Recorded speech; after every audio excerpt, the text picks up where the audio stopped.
Cheryl of A Maker's Life, and this week I am down in my sewing room, which I call my maker studio. So I have a name for each part of our house. My husband didn't know that when we bought this house we were gonna make it into a maker's house. Little did he know. Oh my gosh, today you'll notice I curled my hair, and I'm allergic to every makeup in the world, and so, but I do have just foundation on, because here's why. When we remodeled our upstairs, our main house, we decided to go up to a larger TV. And the new TVs, our TV is probably, I mean, really, I felt like it was only 10 years old. It could be a little older, but I feel like it's about 10 years old. But when we put this new TV up, it's a Samsung QLED, and I mean, literally you could see every flaw in their face. So I'm hoping that none of you have that kind of TV and you've never seen every single flaw in my face. But if you do, today I put makeup on. Oh dear, it was interesting. It's interesting having a big old TV. So I'm so used to a smaller one, but wowee. Anyway, one of the people that I have been watching is Ryan and Haley Trahan. And I'll put all of the links for these that I'm going to share down in the notes. But Ryan has had, it looks like, this YouTube channel for a while because he's done other fundraisers. But this fundraiser he did for St. Jude's, which is cancer. They supply cancer research and treatments for children, and nobody ever has to pay for them because it's totally fundraised. Well, they started off with wanting to raise $1 million, thinking that that's all it was going to be. And so they decided to visit 50 states in 50 days. So they started, let's see, I think they're on day 48 today or tomorrow. 48 or 49.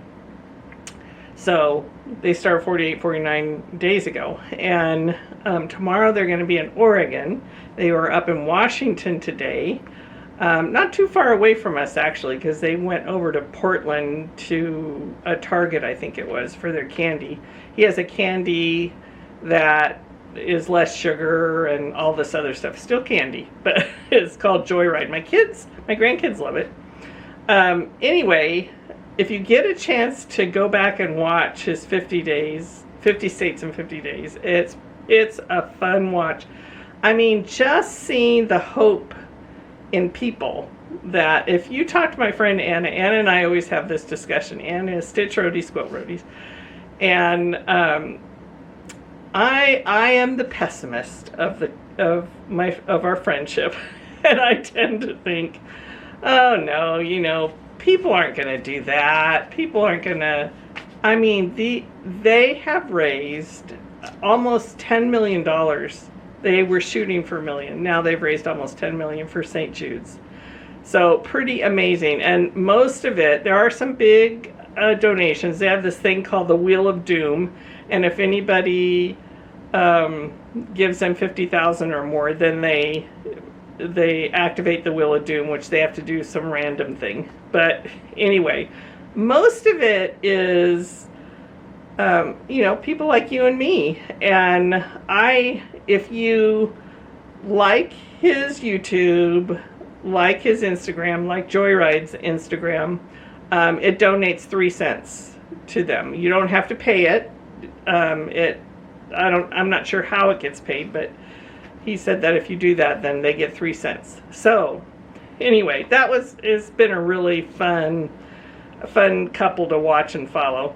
Another one is a new floss tuber. Floss tube is for cross stitch, and her name is Sarah, and she's Thread and Tails. And what caught my eye when I saw her was, one, her editor is her 13-year-old. I think it's a daughter, but I'm not sure. I think she just said 13-year-old. And she had her Lola Crow aquarium framed and up on the wall to her right shoulder, and I was like sucked in. She's very sweet. She's much younger than me, but so much fun to watch. So if you get a chance to watch her, Sarah of Threads and Tails. And then I don't know if any of you caught Teresa Kogut's Creative Whims, her floss tube 69, which is a special floss tube, and she's showing her July patterns that she's putting out. And they're all three of them are really cute. One is a what's it called? Not rug hooking. Well, you know what I'm talking about. Punch needle. One of them is a punch needle. One of them is a cross stitch chart. But the third one is a book of Biscornus, and she has 5. I think it's 5 Biscornus in there. And anyway, I can't wait to go to Acorns and pick that one up. So anyway, those are the things I've been watching this week. And then also, I started a new book. I love history, and I know we're going to get to the quilts in a minute, but I just had to share some of this. But I love history. I love history, and I love government and governments, and I just love history. So I started reading a book. It's called John Adams, and it's written by David McCullough, and that's the book. And at first I thought, okay, normally I don't read books this thick, and I thought, uh-oh, this might be too much for me. But I'm telling you, he caught me on the first page. I just have to read a couple of little quotes. First, he writes, "We live, my dear soul, in an age of trial. What will be the consequence, I know not." John Adams to Abigail Adams in 1774. Oh my gosh, I love that, because that really is like our times now. But then the writer starts writing about who John Adams is, what he looks like, and he wrote so vividly that I pictured him, and he became my friend in 2 pages. In 2 pages, John Adams is my friend. Anyway, I don't know where I put the quote. I thought I had the quote right on top what he wrote, but now I can't find it. So anyway, I'm only a short ways in. If you're interested in history, I hear it's a really good read. Otherwise, I'll tell you when I'm a little further into it what it's like. So now on to quilting. Okay, quilting and sewing.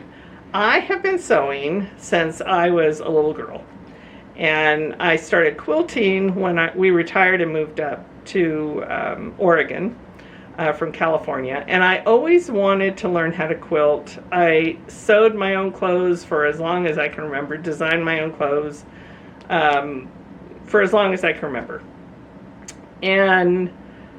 But I really loved the artistry of quilts, and if you've ever gone to the Sisters Outdoor Quilt Show, or any quilt show really, when you see people put these fabrics together, and I mean not just quilts, but fabric collages, pictures, I mean so many different things that people make with fabric. And anyway, that inspired me to want to take quilt classes, so I did, and I'm going to show you some of my quilts. Most of my quilts I give away for whatever reason. I don't know, somebody walks in and says, "Oh, I really like that quilt," and I go, "Well, okay, you can have it."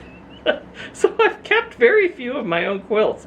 In fact, one I thought I had, I made this chicken quilt, and I'll post a picture here of it, and I think somebody bought it from me. I don't remember, but I love that chicken quilt. I think I'm going to make myself another one.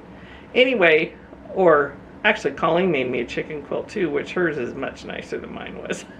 That poor lady who bought mine. So let me show you the quilts that I've done. I have 4 quilts here that I've made and still have that are around here.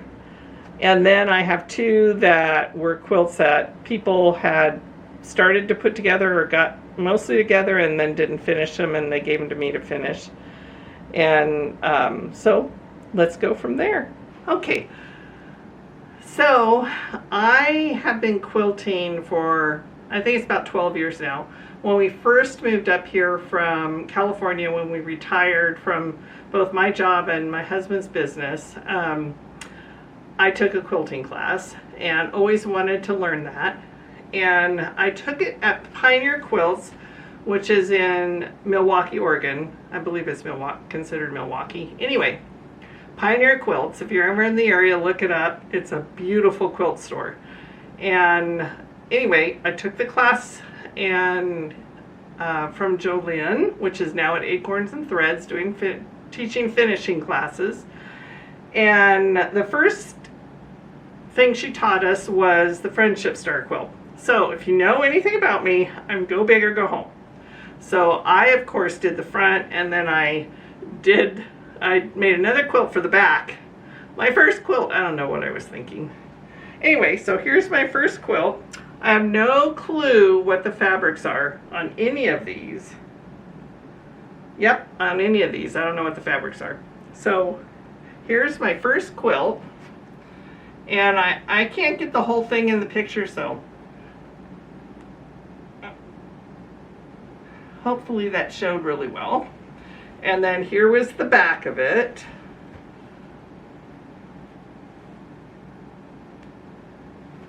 I loved it. I still love it.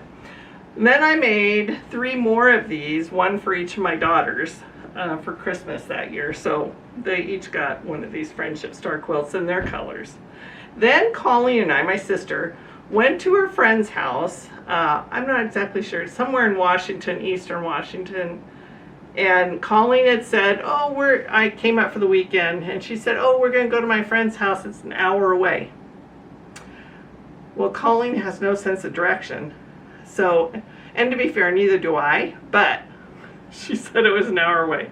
3 hours later, we showed up at her friend's house, and her friend has a beautiful quilt area that her husband and her had just built, and she taught me how to do what she called a stack and whack pattern.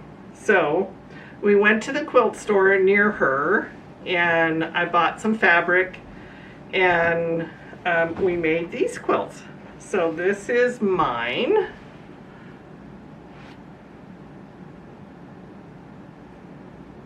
So here, I'll get a little closer. So what you do is, it's a stack of not fat quarters, layer cakes, and you just cut it anywhere. And then you mix all the fabrics up and sew them back together to make a square, stack them all up, and you cut them somewhere else. And then you keep whacking and stacking them until you make a quilt. So there's that quilt. Oh, the backing on this, I just did a polka dot.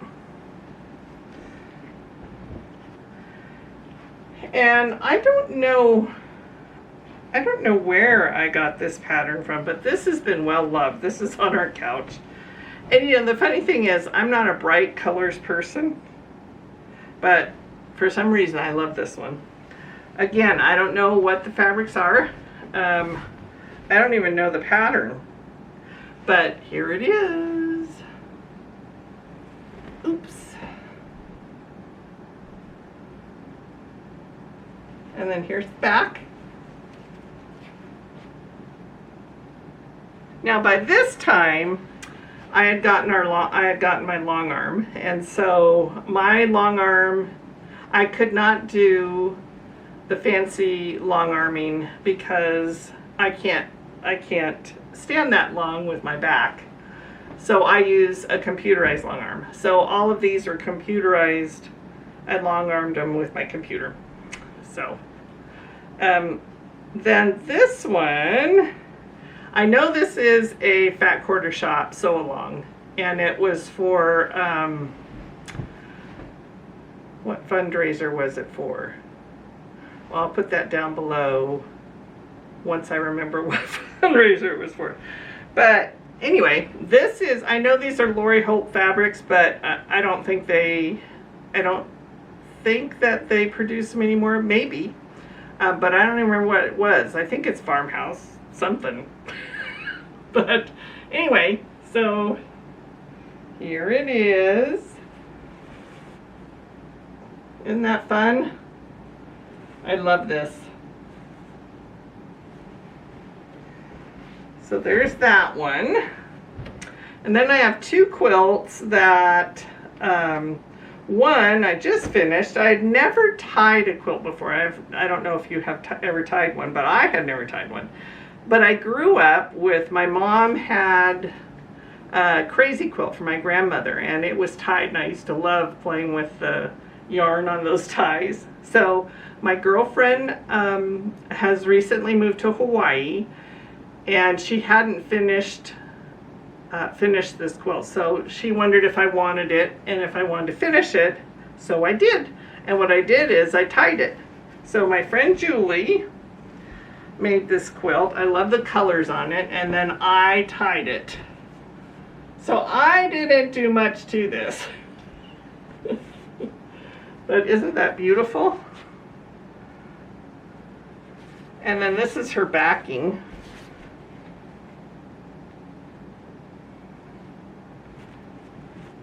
So I don't know if you can see the little burgundy ties in the middle here and all around the edges. But that's what I did. She did a great job though on quilting that, piecing it together. And then last but not least, my friend Anna had put all these pieces together and just had blocks. And she was, if you know her, she's been cleaning, she cleans out her beehive every once in a while. And so she said, do you want these pieces? And you could put it together. It's not really my style anymore. So I went, sure, I'll take them. Excuse me. So this is it. She did the middle blocks.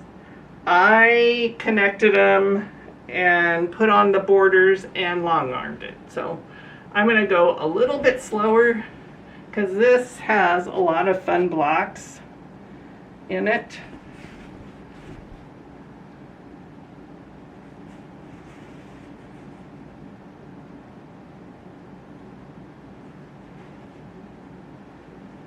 I mean, look at that. She does beautiful work though. She's pretty amazing. So I just did a Baptist fan. I did a simple backing. It's a grunge fabric, and then I did a Baptist fan on that one. So those are my quilts I have. I'm sure I'd find other ones around, but right now that's what I have. So okay, now I'm going to show you the ones I'm getting ready to work on. So I first have to brag on my husband. He made this design wall for me, and it's on rollers, so I can roll it around in my quilt studio. And Colleen and I, when she was living with us, we had big giant ones, but we used them kind of like doors so that it would close off seeing all our junk. But when she left, I really wanted something smaller, still on wheels so I can move it around. And he just finished it for me. It's beautiful. I'm really happy with it. So, these are the quilts I'm working on. I actually have, if you need to know, I have 25 quilt whips going. So, these are just a couple of them. Next time I'll show you all the rest of them that I'm working on. But these are the ones I'm working on right now. So the first one is, this is a Beth Dutton quilt from Yellowstone, and my friend Taya from Quilting Delights, she is definitely in Milwaukee, and she, I think, yeah, she designed this, and so I'm working on this quilt. I've got all the 9 patches done, and I have everything cut out, and now I'm sewing them together, so I'll be working on this week. And then the other one I'm working on, I really wanted for fall a flannel quilt for our bed, and I wanted it simple and then just like sashiko stitching along the edge. So I know I got the flannels from Primitive Gatherings, and all it is layer cakes, and I just sewed it together. I did kind of lay it out for a pattern, but then I kind of got lost in the pattern. So anyway, it's really simple. I mean, literally really simple. But what I want to do is around each of the blocks. Here, maybe I can come closer. Come on. I have a king-size bed, so I'm dragging a lot of fabric behind me. So around each of the blocks, I want to do the sashiko stitching. And I'm going to video that when I do it. I just recently, I had purchased a sewing machine from my oldest sister because she wasn't using it. And I just sold it, and I bought, I think it's Baby Lock's new sashiko sewing machine. So I'm going to do it on that. So those are the two things I'm working on. I'll be right back. So that's the quilts that I have here, that I remember I have here. And the quilts I've done with people, the quilts that I'm going to be doing, and the book I'm going to be reading. It's going to be a thick book. I don't think I've ever read a book that thick. So that's pretty much all I've got for today, and I hope you have a great week. My sourdough is looking great. I'm not going to post today on the sourdough because I was doing this, so I just added again, and it's cooking along. I'm hoping next week to make some sourdough, something sourdough with the stuff that you throw out. Discard, with the discard, and then hopefully make some bread next time. So I'm going to be videoing that, and otherwise I hope you have a great week. I hope you have a great week. I lost my train of thought. I literally looked outside for a second. Oh, I know what it was. Somebody had asked me about seeing my husband trim a tree, and in the fall my husband's going to trim our maple tree, and so I'll take a video of that. He's going to explain what he's looking for, how he's done it. We owned a tree service for almost 50 years, and his dad owned it for 50 years before us. Now our son owns it in California, and our grandson is going to move into the business. He's taking business in college right now. So anyway, a lot of years of experience. He knows what he's doing, and that'll be a fun video. So this week, besides the sourdough, I think it's going to be a pretty easy week. Ed's going to leave to go to Minnesota to go fishing the week after, so we're going to just be tidying some stuff up around the house to get ready for him to leave, and I'm going to make some sourdough. So that's it for this time. Hope you have a great week, and God bless. Bye.